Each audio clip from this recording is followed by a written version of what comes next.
Hello, you're watching Initiative Africa. My name is Asha Samput. Welcome to this new edition of your weekly magazine featuring Africa on the move through smart innovations and initiatives that work. Let's get on with the show with our top stories today.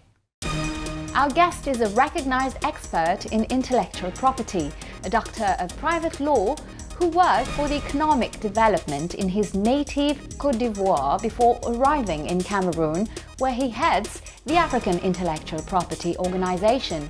We met this great promoter of the continent's inventions and inventors. Denis Bouhoussou is our guest this week. The main mission of OAPI is precisely to promote the intellectual property system as a development tool. Protection of patents, trademarks and the fight against counterfeiting. We look at the missions of the African Intellectual Property Organization, the AIPO. In 80% of cases, they discover intellectual copyright when there is a dispute over counterfeit goods. Rwanda is at the forefront of recycling and is constantly innovating. The proof with an entrepreneur making furniture and everyday objects with used tires while creating jobs. Today, we do not throw away or burn old tires. Thanks to the innovation, we can do a lot of different things with them. It is a precious material. What is the AIPO? Since its creation in 1963, the organization behind this acronym has played an increasingly important role in the economic and social development of the continent.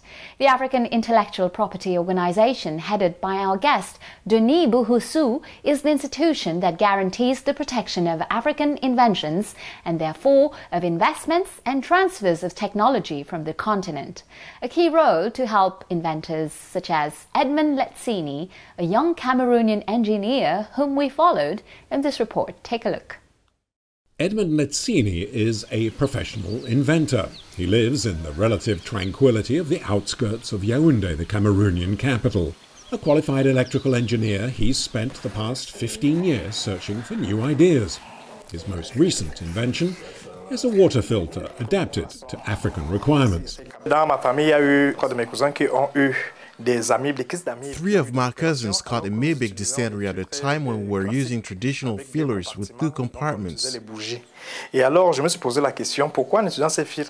inspired me to devise these filters, based on the activated carbon our grandmothers gave us when we were little.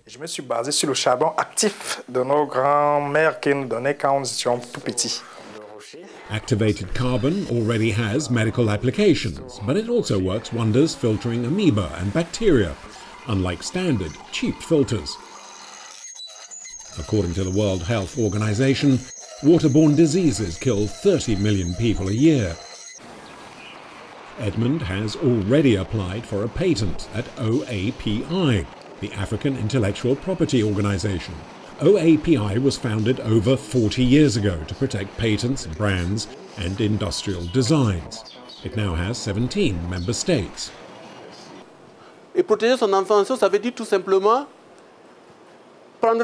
Protecting your invention means taking two approaches.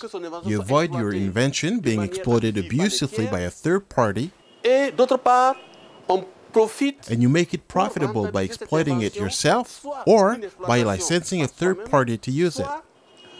I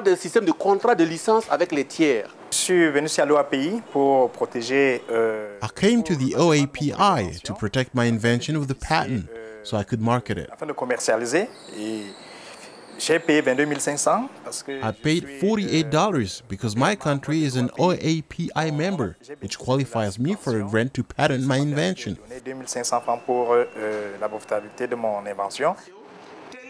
The invention's suitability needs to be established before a patent can be granted.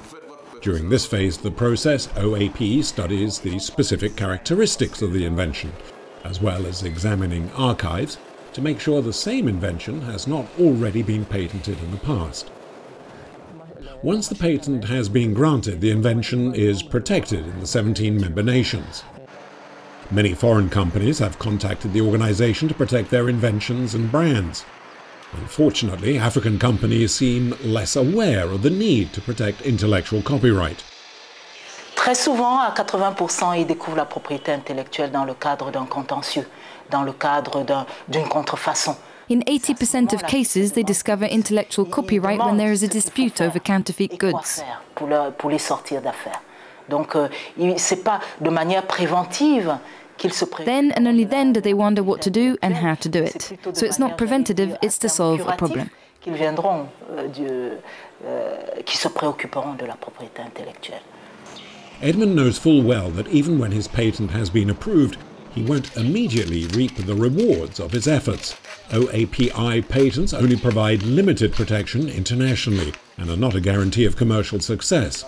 Edmund is due to meet representatives from the subsidiary of a foreign investment company.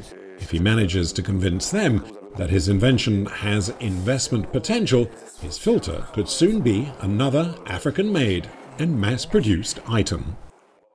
The tasty Penja pepper from Cameroon, the exceptional Ziama Robusta coffee from Guinea, or the sought-after purple Galmi onion from Niger all have one thing in common. These products are among the first 8 protected local geographical locations of the African Intellectual Property Organization. We met in Yaoundé with its managing director, Denis Bouhoussou. He told our correspondent in Cameroon, Aboubakar Mounchili, why intellectual property was a development accelerator. Denis Bouhoussou, bonjour. The African Continental Free Trade Agreement is being phased in. What impact will it have in protecting intellectual property in Africa? Merci de me poser cette question. Thank you for asking me. Indeed, the Continental Free Trade Agreement is a very important tool for the development of intra-African trade. Pour le développement du commerce intra-africain.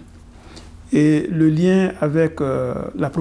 the link with intellectual property is obvious, since the products that are expected to circulate between African states will be covered by an intellectual property right. Couvert par un droit de propriété intellectuelle. C'est par exemple le cas d'une marque. This is the case, for example, of a brand from a member country of OAPI, which will go to another country, and therefore this refers to the whole intellectual property mechanism. As a result, OAPI seeks to support member states in making the best use of intellectual property systems to increase intra-African trade. Ce commerce intra-africain. The support from OAPI takes different forms. First, the establishment of rules concerning intellectual property. This, for example, is the case of the negotiation on the Intellectual Property Protocol, to ensure that these new intellectual property rules we are going to put into place do not constitute an obstacle to intra-African trade, but rather a lever for this trade. Are you satisfied with the organization's results in terms of new awareness among economic players of the role of intellectual property? The main mission of OAPI is precisely to promote the intellectual property system as a development tool. And in this regard, we still have room for improvement, insofar as when we look at the overall figures, which are interesting, but there is room for improvement. As an example, if we take the OAPI zone, we have less than 100 industrial property titles per million inhabitants. Whereas other continents have several thousand intellectual property titles per million inhabitants. So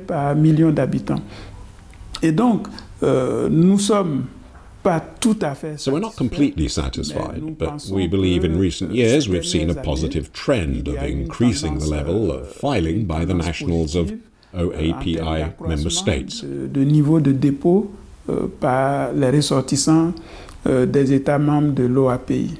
Et c'est la raison pour laquelle nous mettons en place un certain nombre d'incitations. And this is the reason why we are putting in place incentives such as subsidies or the payment of taxes, as well as reducing the time it takes to issue titles to encourage other nationals to use the system more. Nos compatriotes à utiliser davantage le système. What improvement would you still like to see? Disons que L'essentiel pour l'OAPI, c'est que... Well, the essential thing for OAPI is it should accomplish its missions, namely to promote the best use of intellectual property by the citizens of its member states. De la propriété intellectuelle par les ressortissants de ses États membres. Et donc, à cet égard, un certain nombre de réformes sont en cours. In this regard, several reforms are underway that flow from its 5-year strategic plan, qui consiste à non seulement moderniser l'outil d'accompagnement, which will consist not only of modernizing the support tool, which also includes strengthening the capacities of the players in the field. Du domaine.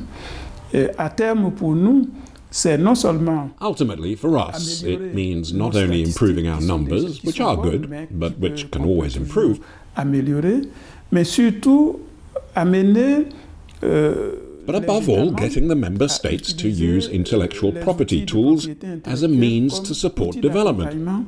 Du développement. On peut citer, entre autres, among other things, the question of the appropriation of technologies is an area where we must encourage our innovators to file many more patents. There's also the issue of using the resources offered by the intellectual property system, par le système de la propriété intellectuelle, tel que such as technological information, which is not yet sufficiently used to create value. Pour créer des valeurs.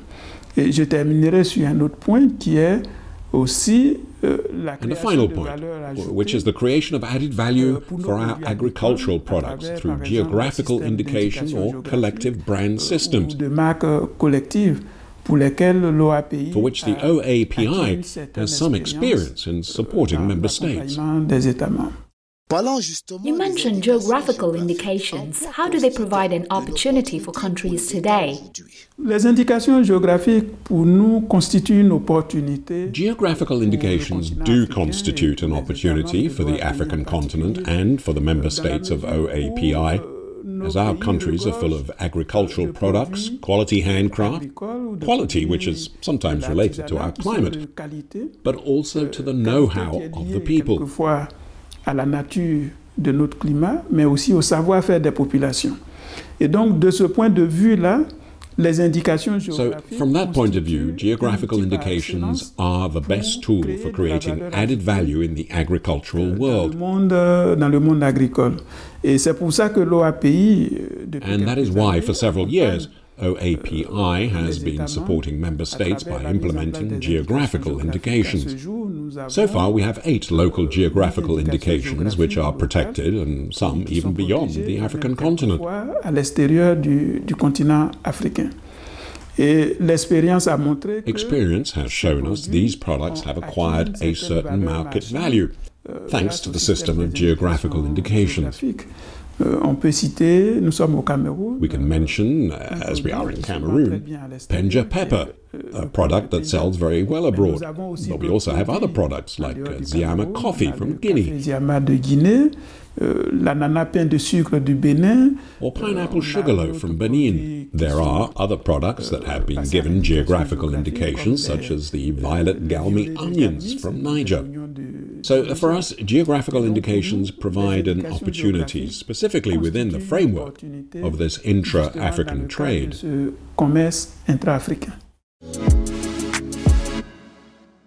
Welcome to the second part of Initiative Africa. Waste and ingenuity. This could be Rwanda's motto. The first African country to have imposed a ban on plastic bags is particularly committed to environmental protection and recycling. In our report, we meet Jean de Dieu Kamana, who employs 17 people to make shoes and furniture out of used tires. A story by Temistokle Hakizimana in Kigali. Take a look. Who would have imagined that a creative mind and dedication to the industry of home furnitures or flower vases could make a difference in how a country deals with pollutants? This is exactly what the Sinda Business Group workshop does with All Tires, an original and very useful processing company in Rwanda, where the waste recycling rate is about 12%.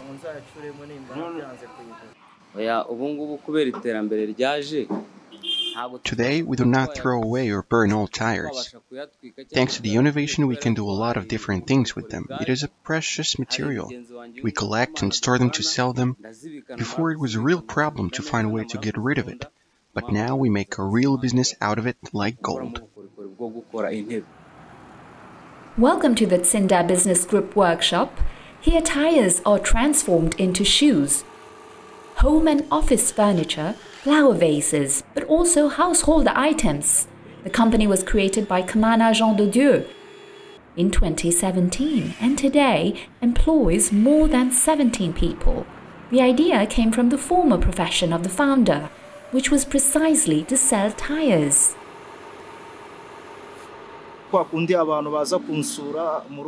The idea of making different things from old tires came to me because I saw old tires everywhere, and I thought it was a material that could be exploited instead of burnt or thrown into the wild. Often people would visit me at work and like to sit on the old tires that I sold, and that's how I got the idea to make chairs and other things from this precious raw material. Jean de Dieu Kamana's workshop can manufacture about 15 pairs of chairs in a week. The price for a pair of chairs is around $50 to $100, while other items like flower vases can cost $4 to $6 a piece. These chairs are unique, from design to painting. Every customer finds what he's looking for here. Right now I'm painting chairs ordered by a military man, so these chairs will be painted based on colors from the military uniform as he wished for. Our colors are attractive, with traditional shapes. Thus our products are unique and highly appreciated by our customers. This innovation has enabled some young people to escape unemployment, which seems to be constantly growing among a large part of the population. I started this work when I was still a student. After school I came to work here, and this allowed me to fund the end of my schooling. It's the job that I like right now. I'm no longer a burden on my family. On the contrary, I help my brothers who are still at school. The Kamana workshop wants to compete with imported furniture sold at a high price. When I see all these people from modest backgrounds who cannot afford expensive furniture, I tell myself that it is my responsibility to provide them with materials that they can put in their households and that will allow them to live like the others. It encourages me to innovate even more, not to mention my contribution to the protection of the environment. This initiative has enabled many middle-class citizens who, for example, cannot afford the expensive imported furniture that cost more than $2,000 to obtain comfortable lounge chairs. Their products can be spotted in many neighborhoods and homes, and they are making a difference. Their products are artistic. There is a difference with other materials sold elsewhere in terms of resistance and comfort. So I was interested. I was attracted by their colors. Once they are placed in the house or in the garden, it is really pleasant. In terms of design, it looks really nice. Moreover, the price is affordable for everyone. The Rwanda Environment Management Authority, the REMA, estimates that the daily volume of municipal solid waste is between 1,800 and 2,000 tons, and that only 12% of it is recycled. This initiative has saved the environment tons of used tires that would end up piled up in garages and would aggravate pollution. REMA is fighting hard to find a sustainable solution for this waste. Actually, the management of old tires is as complicated as any other scattered solid waste. We are tackling it together with stakeholders, municipalities, and other friendly institutions we are working with. We are advocating for a proper handling and management of our waste, being solid waste, being tires, being any kind of waste that can be a source of air pollution once in contact with fire. We are trying to make sure they are cleaned up from the environment. Thanks to the efforts of Tsinda Business Group to reduce such waste in the country, the burning of waste tires, which is the main cause of emission of harmful air pollutants, has been significantly reduced. The Rwandan government has set a target to increase the recycling rate of non-organic solid waste to 40% by 2030. Let's now get back to our expert, Dennis Buhusu, for the second part of his interview. He gives us his strategy to place the continent at the negotiating table with the internet platforms, the GAFAs, that is to say Google, Apple, Facebook, Amazon. The objective is to recognize and protect African creators thanks to copyrights. Let's listen to him. Africa has two regional patent systems, OAP for Francophone countries and ARIPO for English-speaking countries. Is it an upside or a downside? In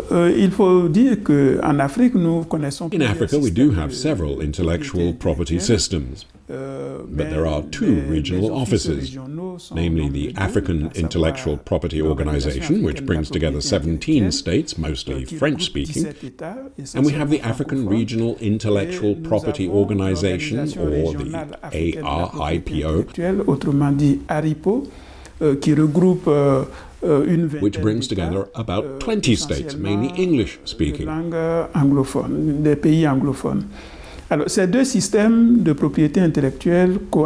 These two intellectual property systems coexist harmoniously.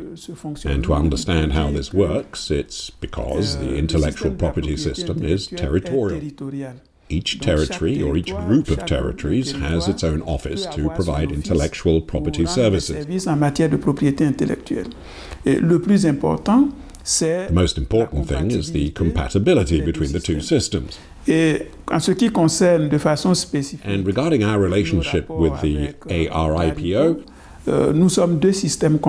we are two complementary systems that work in complete harmony. So a depositor who wants an intellectual property title at ARIPO can simply contact the OAPI, and the OAPI has a process allowing the title to be protected, and vice versa. But we're working to strengthen this cohesion through a mutual recognition framework of the documents that each office issues. So the two systems are seamless as far as the user is concerned.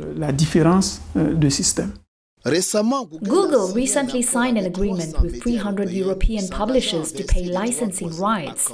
When will it be Africa's turn to negotiate with the GAFAs? The question of copyright and, beyond that, licensing rights are very important for Africa. Since in the field of musical creation and in all cultural industries, Africa is full of talent who unfortunately don't reap all the associated economic rewards. And the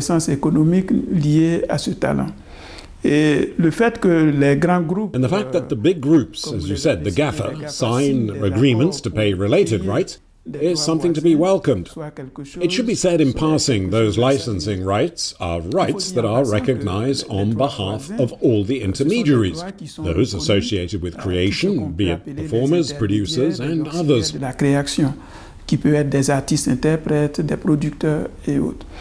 in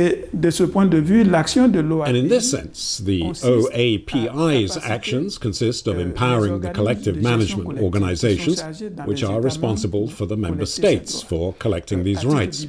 As an example, a few weeks ago, we held a workshop with the collective management organizations and a partner to look at the new digital tools to collect copyrights. On the other hand, 2 years ago, we introduced a diploma in management, collective management, which allows our states to have agents qualified to negotiate this kind of agreement with the GAFA.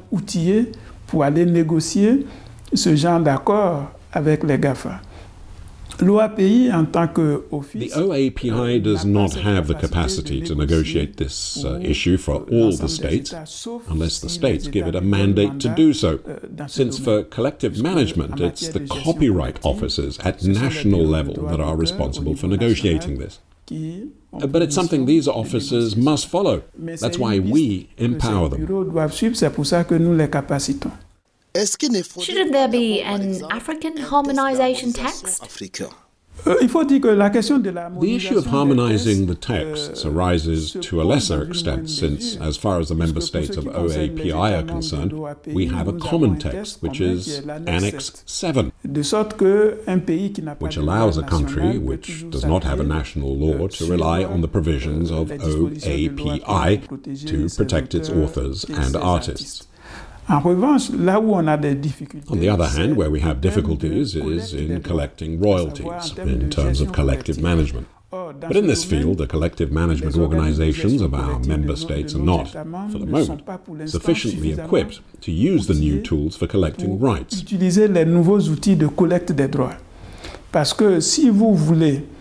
Because, to put it more simply, if you want to collect rights, you must be able to prove a work has been played somewhere, and you must have the identification tools. That's a prerequisite. You can't go to the GAFAs if you don't know what your portfolio or products is used by these GAFAs. Therefore, the essential thing is the empowerment of collective management bodies to be able to identify their repertoire being used worldwide. How do you see intellectual protection dealing with new technologies such as big data, blockchain, artificial intelligence, the cloud, augmented reality, and so on? Let's